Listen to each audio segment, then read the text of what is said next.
இன்றைய வேளாண் தொழில்நுட்ப பகுதியில் வண்ண மீன்களுக்கான நிறமூட்டிகள் குறித்து திருவள்ளூர் மாவட்டம் பொன்னேரி டாக்டர் எம்ஜிஆர் மீன்வளக் கல்லூரி மற்றும் ஆராய்ச்சி நிலையத்தின் பண்ணை மேலாளர் என் ரம்யா அவர்கள் தரும் தகவல்கள்.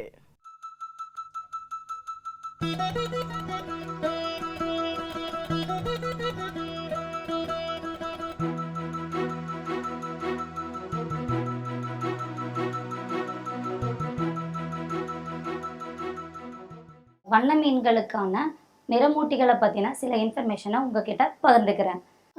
மீன்கள் அப்படின்னு பார்த்தீங்கன்னா அலங்கார மீன்களும் இருக்குது, உணவு மீன்களும் இருக்குது. இந்த ரெண்டு மீன்களுமே உவர்நீர்லேயும் காணப்படும், நன்னீர்லேயும் காணப்படும். அலங்கார மீன்கள் அப்படின்னு பார்த்தோம்னா உலகளவில் உற்பத்தியில் பார்த்தோம்னா அலங்கார மீன்களோட இந்தியாவில் நம்மளோட கண்ட்ரிபியூஷன் பார்த்திங்கன்னா 1% தான் நம்ம கண்ட்ரிபியூட் பண்ணுறோம். அலங்கார மீன்கள் கிட்டத்தட்ட 80 to 90% அலங்கார மீன்களை ஃபாரின்லேருந்து நம்ம இங்கே இறக்குமதி பண்ணுறோம். மீதமுள்ள 10% அலங்கார மீன்களை இங்கே உள்நாட்டிலே இருக்கிறது. ஸோ அலங்கார மீன்களை இந்த உற்பத்தியை பெருக்கிறதுக்காகத்தான் மத்திய அரசு புதிய திட்டத்தை அறிமுகப்படுத்தியிருக்காங்க. மத்திய பிரதான் மந்திரி சம்பத யோஜனா இந்த திட்டத்தை அறிமுகப்படுத்தியிருக்காங்க. இந்த திட்டத்தின் நோக்கம் என்னன்னா அலங்கார மீன்களோட உற்பத்தியை பெருக்குவதற்கான நோக்கம்தான் இந்த திட்டத்தோட இது. அடுத்து பார்த்தீங்கன்னா அலங்கார மீன்களை வளர்க்க விருப்பம் உடையவங்க 2 விதமாக வளர்க்கலாம்.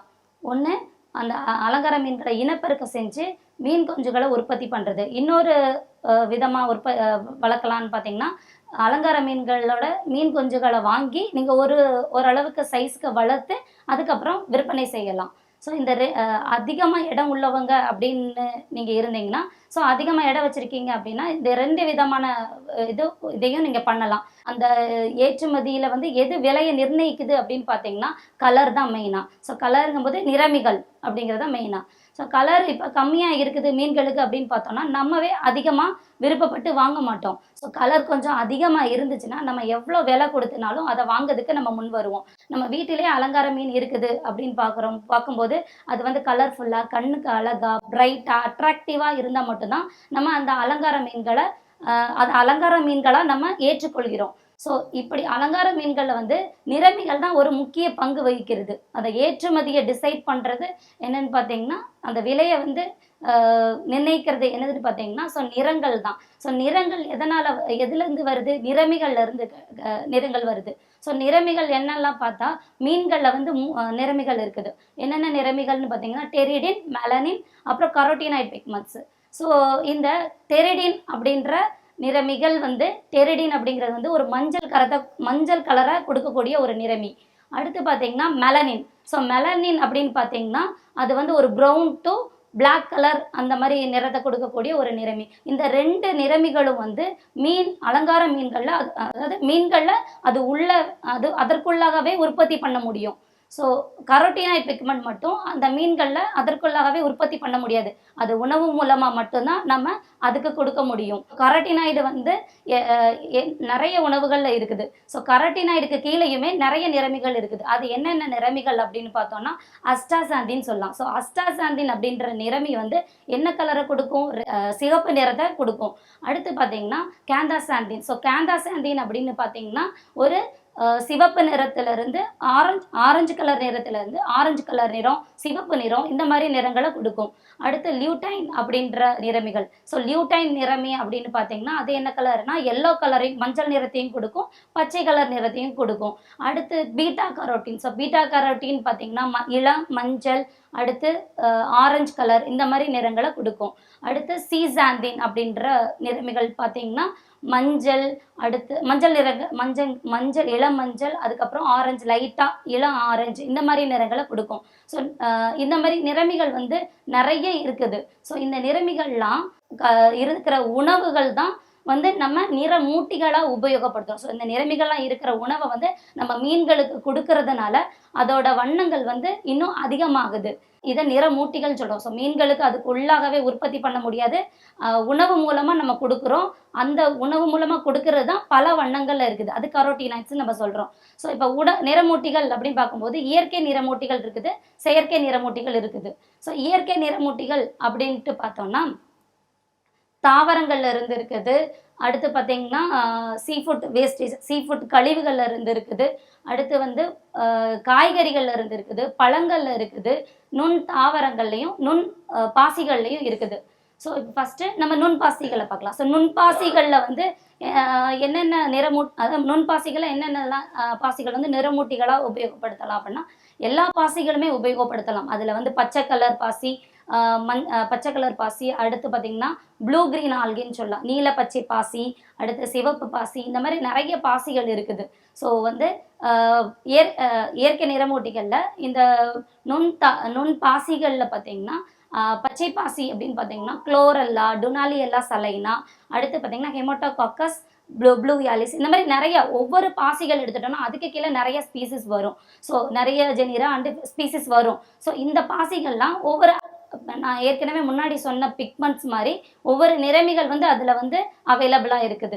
ஸோ இப்போ நான் சொன்ன பச்சை பாசின்னு பார்த்தீங்கன்னா அதில் அஸ்டாசாந்தின் வந்து ப்ரெசண்டாக இருக்குது. ஸோ அஸ்டாசாந்தின் நிறமி என்ன கலரை கொடுக்கும் அப்படின்னா ஏற்கனவே சொல்லியிருந்தேன், சிவப்பு நிறத்தை கொடுக்கும். ஸோ அடுத்து பார்த்தீங்கன்னா ப்ளூ கிரீன் ஆல்கே அப்படின்றது நீல பச்சை பாசி, அதை வந்து ஸ்பைருலினா அப்படின்ட்டு சொல்லலாம். ஸோ ஸ்பைருலினா வந்து அது வந்து பீட்டா கரோட்டின் அதில் வந்து பிக்மெண்ட் ப்ரெசண்டாக இருக்குது.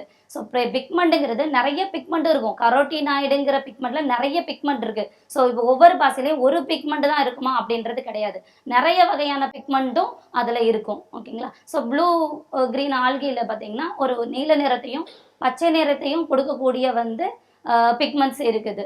ஓகேங்களா? ஸோ அந்த உணவுகளை கொடுக்கும்போது அந்தந்த கலர்கள் வந்து இன்னும் அதிகமாக தூண்டப்படும். அடுத்து பார்த்தீங்கன்னா தாவரங்கள். ஸோ தாவர நிறமூட்டிகள் அப்படின்னு பார்த்தோம்னா சாமந்தி பூ. ஸோ சாமந்தி பூ அப்படின்னு பார்த்தீங்கன்னா அதில் வந்து சீசாந்தின் அப்படின்ற நிறமிகள் ப்ரெசண்டாக இருக்குது. ஸோ சீசாந்தின் என்ன கலரை கொடுக்கக்கூடியது? மஞ்சள் கலரை கொடுக்கக்கூடியது. ஸோ அதே மாதிரி தாவரங்கள் அடுத்து செம்பருத்தி பூ, அடுத்து வந்து மக்காச்சோளம், இந்த மாதிரி ஒவ்வொரு தாவர வகைகளில் ஒவ்வொரு இதுலேயும் வண்ணங்களில் காணப்படுற தாவர வகைகள்லாம் ஒவ்வொரு பிக்மெண்ட்ல காணப்படும். ஸோ பிக்மெண்ட் அப்படிங்கும்போது நிறமிகள். ஸோ இந்த ஏற்கனவே சொன்ன நிறமிகள் தான் இதில் திருப்பி மீன்ஸ் அந்த நிறமிகள் தான் இதுலேயும் அவைலபிளாக இருக்கும். அடுத்து பார்த்தீங்கன்னா காய்கறிகள் அப்படின்னு பார்க்கலாம். ஸோ காய்கறிகளில் என்னென்ன நிறமூட்டிகள் இருக்குது? காய்கறிகள்லாம் வந்து கேரட், பீட்ரூட் அந்த மாதிரிலாம் எடுத்துக்கிட்டோம்னா அதில் வந்து பீட்டா கரோட்டின் இருக்குது. ஸோ இதில் வந்து இதில் நிறங்கள் வந்து பார்த்திங்கன்னா இளம் மஞ்சள்ல இருந்து ஒரு டார்க்கான மஞ்சள், ஆரஞ்சு, அப்புறம் வந்து லைட் ரோஸ் கலர், இந்த மாதிரி நிறங்களை கொடுக்க போடும். அடுத்த தாவர வகைகள்னு காய்கறிகள் அப்படின்னு பார்த்தோம்னா அடுத்து இது சிவப்பு குடை மிளகாய், அதெல்லாம் வந்து நிறமூட்டிகளாக பயன்படுத்தலாம். அடுத்து இன்னொன்று தக்காளி. ஸோ இந்த தக்காளியும் இது எல்லாமே சேர்ந்து நிறமூட்டிகளாக நம்ம பயன்படுத்தலாம். அதில் பார்த்தீங்கன்னா தக்காளியில் வந்து லைகோபைன் அப்படின்ற ஒரு பிக்மெண்ட் அதில் வந்து ப்ரெசண்டாக இருக்குது.